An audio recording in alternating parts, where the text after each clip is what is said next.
Hello, I'm Anastasia Lavrina. Welcome to Context. Today we turn our focus to the ongoing diplomatic tensions between two important Middle East countries, Iran and Turkey. Last week, Turkish Foreign Minister Hakan Fidan made remarks during an interview with Al Jazeera that stirred diplomatic reaction across the region. Fidan criticized Iran's support for Syrian President Bashar al-Assad, particularly in light of ongoing tensions in Syria and the broader Middle East. His comments were seen as reflecting Turkey's displeasure with Tehran's role in the region's complex conflicts. In response, Iranian Foreign Ministry spokesperson Ismail Baghai called Fidan's statements misguided, but reiterated Tehran's commitment to addressing regional differences through dialogue, a key aspect of their diplomatic strategy. To help us unpack the significance of these remarks and the broader implications on Turkish-Iranian relations, we are joined today by Onur Erim, President of Dragoman Strategies in Istanbul. Warm welcome to our program. Also with us today is Adnan Nasser, who is joining from Beirut, Lebanon. Adnan, hello and welcome to our program too. Thank you for having me. Thank you very much. So, Mr. Erim, let's start with you.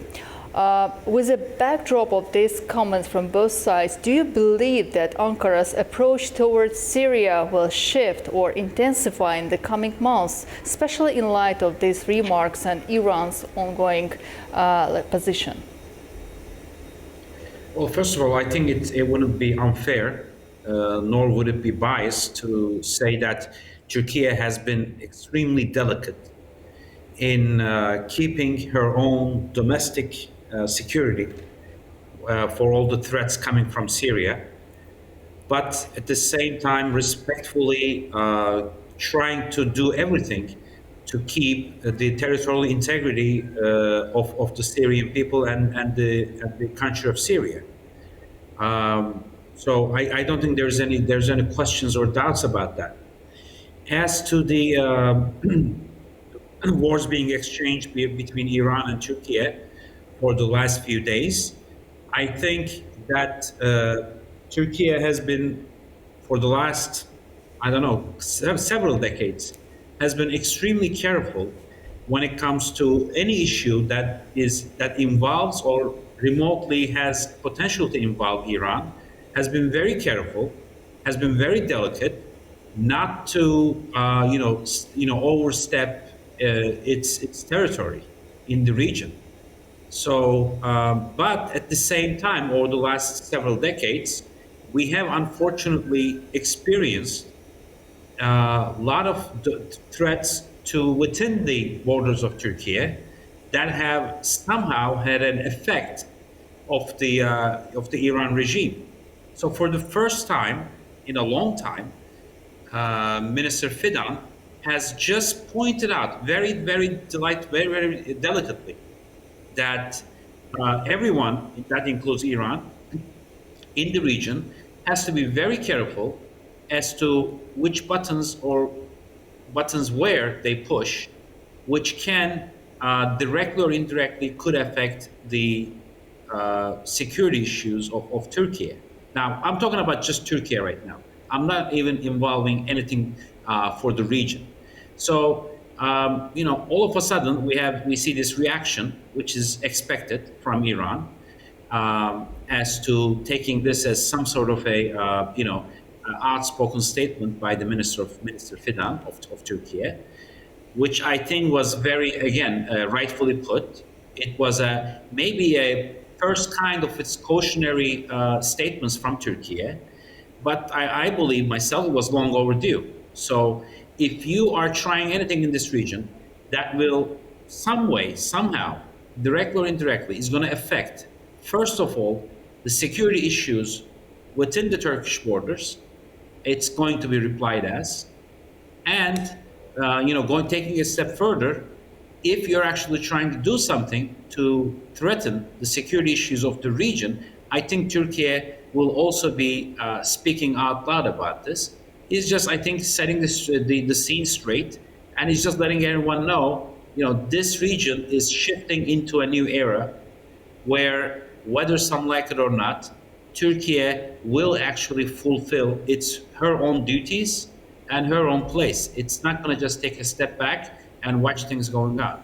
Well, That's how I take it, we basically. will definitely come back to the broader implications to the region itself, but now Mr. Nasser, in his response, Ismail Bagai mentioned that despite these disagreements, Iran and Turkey have managed to handle their differences through dialogue. From a strategic perspective, how likely is it that both countries will maintain this balance in Syria especially and beyond?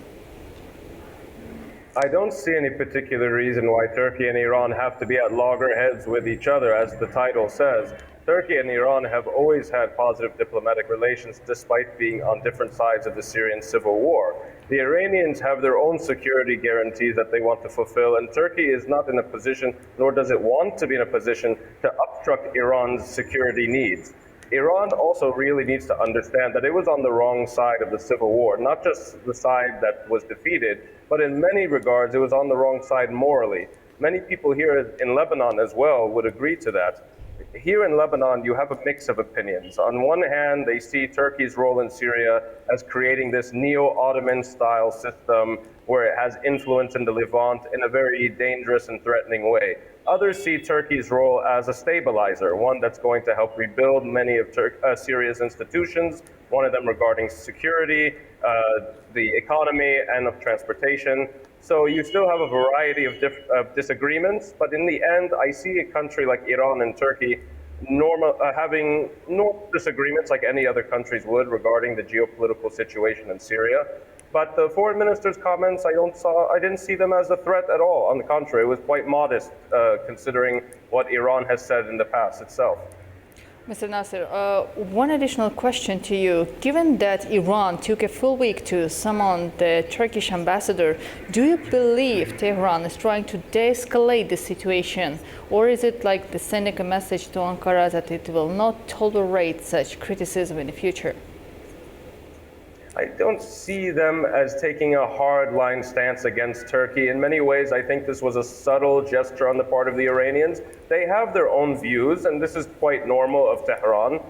However, they didn't do it in an aggressive, posturing way. I don't see it that way at all.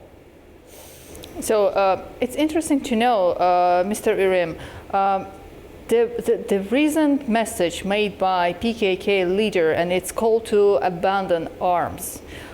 The position of Turkey is quite clear on that, but since the change of the government in Syria, the position of Iran has been criticized and described as weakened. Do you see any changes in the approach of Iran to the region, especially after the last message made by the PKK in the regions? No, I don't think so. I mean, I believe, and I do certainly hope that look, whenever there's an issue that involves Turkey and Iran, in any case, I always sum up my comments with the same statement. I say whatever the issue is in this region, there you have to make sure that two countries in the Middle East do not oppose to this. One is Turkey, one is Iran. There's a very, very simple reason for that. These are the only two nation states, major states in the region. So you could do a lot of things with one or the other. However, if you want to establish anything in this region, doing it despite Turkey or Iran will be extremely tough or maybe usually impossible. So I do agree with your fellow guest that I don't think with the responsibilities of both leaders of both nations, that these two being the only large nation states in the region, they will not escalate a matter like this. I don't think they're both sides are experienced enough to make sure not to kind of involve third parties, especially terrorist organizations or their proxies, give any quote unquote bad blood between between the two countries on any issues. And now we are just coming out of a serious disaster in Syria. that have, that had a lot of, unfortunately, a lot of implications in the region. So we just have to make sure that everybody plays their role, everybody respects each other's security concerns, everybody respects each other's territorial concerns, and just let Syrians, the Syrians themselves, not the proxies that have been armed in that region by outsiders. Let them, decide on their own future and just try to support them, which is, I guess, what it's needed what is needed for being a good neighbors. So I think for the first time in a long time, we have extreme promise to bring somewhat of a sustainable peace and prosperity for Syria and for the rest of the region. And I think Turkey and Iran, again, with their, being the biggest nations in this region, the only two nation states in this region, will somehow agree to carry this responsibility collectively, because it's going to be a good result if this is achieved for both Turkey and Iran, despite who they have supported in the past, despite what happened in the past. Countries have number one responsibility. They always have to look for the future, for their own country and for the region. And I think this is a immaculate opportunity to do that. So we all, cross our fingers and hope that this is how it's played out. So, Mr. Nasser, I would like to ask your opinion about the future possible cooperation in between of Syria, Iran and Turkey, or Iran and Turkey in Syria, especially after that PKK's leaders called to abandon arms. Where do you see their perspectives? I think this will make the job of cooperation much easier, since everyone will be wanting to work with each other on a state level. Let's not forget, Iran, as your guest mentioned, was arming groups that were considered proxies of Iran in the region. Now that that option is off the table for the Iranians, and I would hate to see the Iranians ruin a chance to restore relations with Syria by trying to find alternative routes to rebuilding, let's say, proxy groups in Syria. They should work directly with the state. And the best chance to have normal and positive relations with the future Syria is through Ankara. Let's not forget, many Syrians, if not the majority, see Iran as being responsible for the destruction of their country and arming the regime of Bashar al-Assad, which is all true. Now, from Iran's point of view, they were supporting the regime so that they can support their allies in fighting Israel. But many Syrians don't see it that way. If Iran approaches Syria with good intentions, with the sense of we're willing to turn a leaf and whatever we have to do, we'll do it, with, of course, our own mutual benefiting, they have to go through Turkey. This is the best way to do it. So, Mr. Nasser, just to confirm, does it mean, I'm just quoting what you just said in your statements, does it mean that Iran should change its policy towards new government in Syria? Well, their policy so far is not clear. The moment Bashar al-Assad was removed, the leader of Iran, Ayatollah Khamenei, said that we're going to wait and see what the new regime's position will be on Israel and the United States. Now, so far, the Syrian government does not want to antagonize the Israelis, regardless of what the Israelis have done on the ground, which includes airstrikes in Syria and even sending ground forces. So this is part of what Iran was talking about. They want to see how the new regime will handle the future relationship with Israel. If it takes a hostile relationship with Israel, then that could increase the possibility of having good relations with Iran. If it doesn't, this will hurt the chances. Mr. Erim, but we cannot ignore the interest of global powers in Syria and still presence of the United States, especially in that regions which was previously controlled by the PKK. So, taking into account the difficulties in between of the United States and Iran, how it may affect the future presence of Iran in Syria and its cooperation with Turkey? I don't know. I mean, there's also one other thing that we need to see. Despite all of it, all has been talked about by especially President Trump. I am not exactly sure what his intentions are, especially when it comes to Syria and then towards the region. But moreover, being experienced from his first term, I am not exactly sure how his intentions will actually physically play out in the field, because we know now for a fact that his intentions and his orders for Syria and the region were not carried out, especially towards the end of his first term. So his stand for Syria, his stand for the region, but then also physically how it will be carried out, if it will be carried out, unlike towards the end of his first term, I think will play a major role as to, unfortunately, as to what happens in this area, in this region. Now, I say unfortunately because I'm an avid believer that no one's involvement should be even talked about in this area. I'm talking about EU, UK, USA, Russia, China, nobody. Let Syria be decided. Let the fate of Syria be decided by Syrians, and let the fate of this region be decided by the people of this region, the countries of this region. So, but unfortunately, reality is Trump and US's policies and what they actually end up taking into action will, greatly affect on how everyone else will have to act. So I'm not too sure as to what is going to happen. I think in a few months we could have a better assessment of what is going to be decided on this by the U.S. administration, by the White House, and by the Pentagon, and then we'll have to just wait maybe a few months or weeks longer to see how it's actually carried out, or if it's carried out, unlike Trump's first term, and then I think we could assess more easily as to actions and the collaborations of the countries in the region, because everyone will have to take a position after seeing what comes from the US or the UK or the EU. So before we proceed with our discussion, I would like to offer to listeners the opinion of the political analyst from Tehran, Iran, which we pre-recorded before our live show. Turas Shiralilov just shared his views on the situation around the tensions between Iran and Turkey.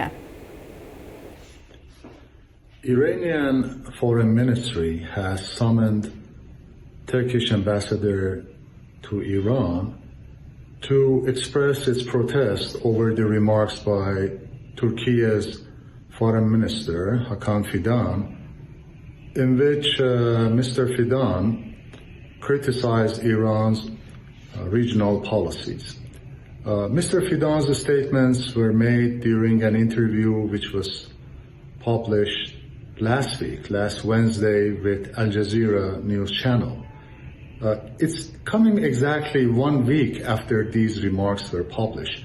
The fact that Iran is summoning the Turkish envoy in Tehran for such remarks after passage of 7 days or so shows that Iran has a double objective of, first of all, expressing its protests and its views regarding these remarks, and at the same time to not let these relations, neighboring and I should say close relations with Turkey, going into any crisis or into an uncontrollable situation.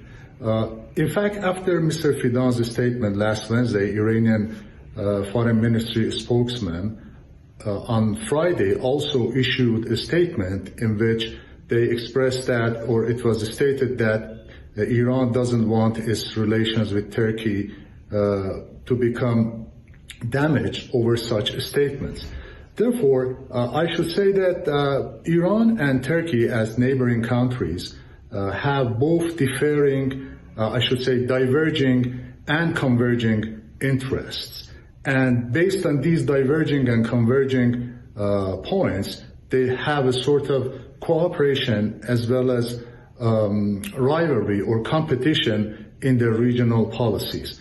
But again, it appears that neither Iran nor Turkey do not want such statements or differing views on regional issues to go or spill over into a crisis or an uncontrollable situation.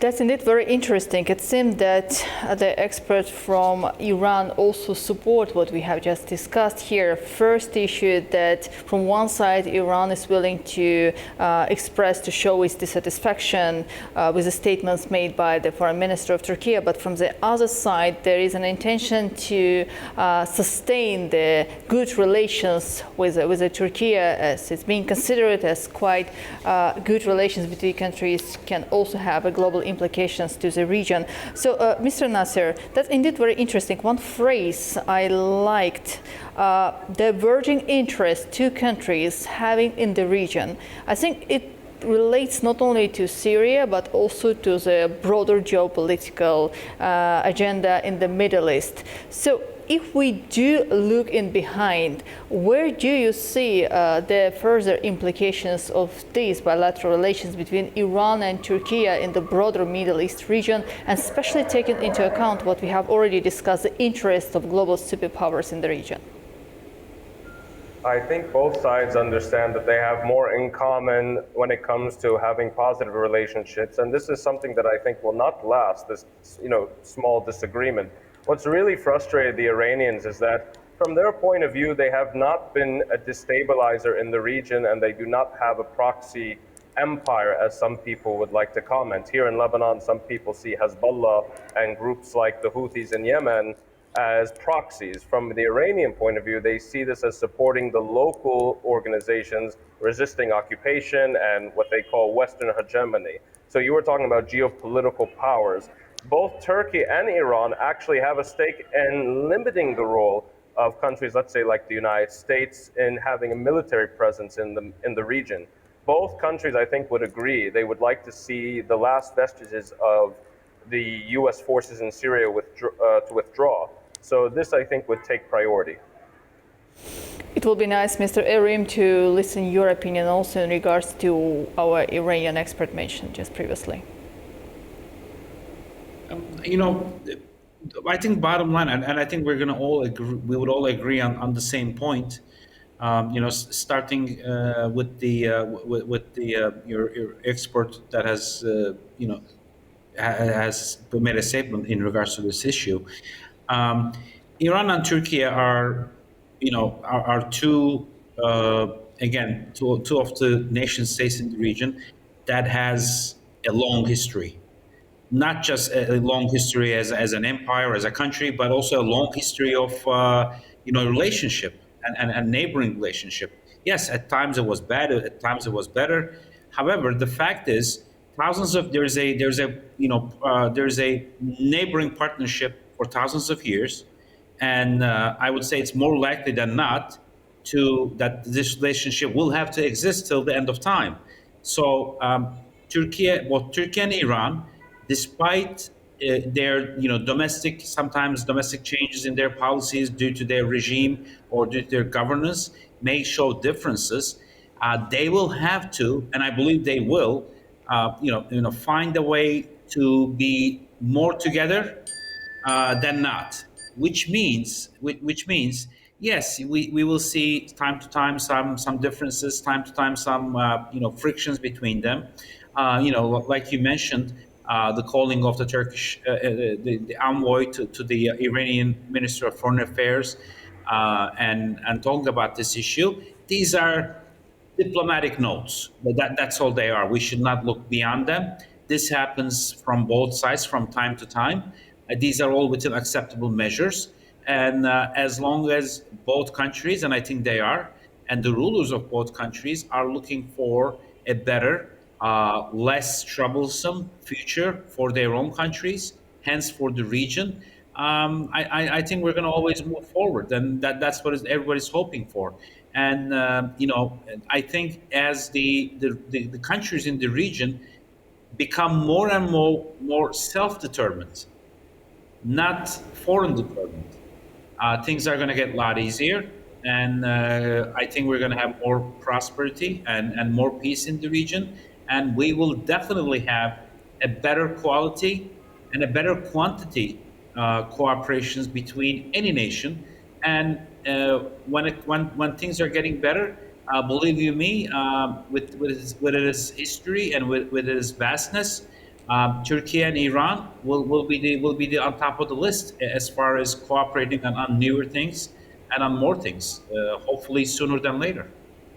And Mr. Nasser, just to conclude our today's discussion, it seems that these diplomatic paths will not have any broader ramifications for the Middle East, particularly in terms of shifting alliances or new forms of regional cooperation or competition. And just your vision, probably Turkey is a good opportunity for Iran to manage its future presence in Syria. As we all agree, Turkish position in Syria now is quite strong if we do compare with what Iran has there. Yes, I entirely agree with that. In some ways, this is the shoe on the other foot for the Iranians. Only into early December last year, it was the Iranians that held all the cards when it came to bringing, let's say, Turkey and Syria together and improving relations. Let's not forget that the Iranians and the Russians wanted the former President Bashar al-Assad to meet with the President of Turkey, President Erdogan. Now we're going to see the other way around, possibly. But we need right now for Iran to recognize that it should not meddle in the internal affairs of Syria, and neither should Turkey meddle in the internal affairs of Syria. It's not up to Ankara or Tehran who decides how Syria is going to be governed. Well, dear experts, thank you so much for joining our discussion today. Thank you. Thank you, and I would like to remind that today with us we had Onur Evrim, President of Dragoman Strategies in Istanbul, and Adnan Nasser, who joined us from Beirut, Lebanon. Dear viewers, do stay with A News and see you soon.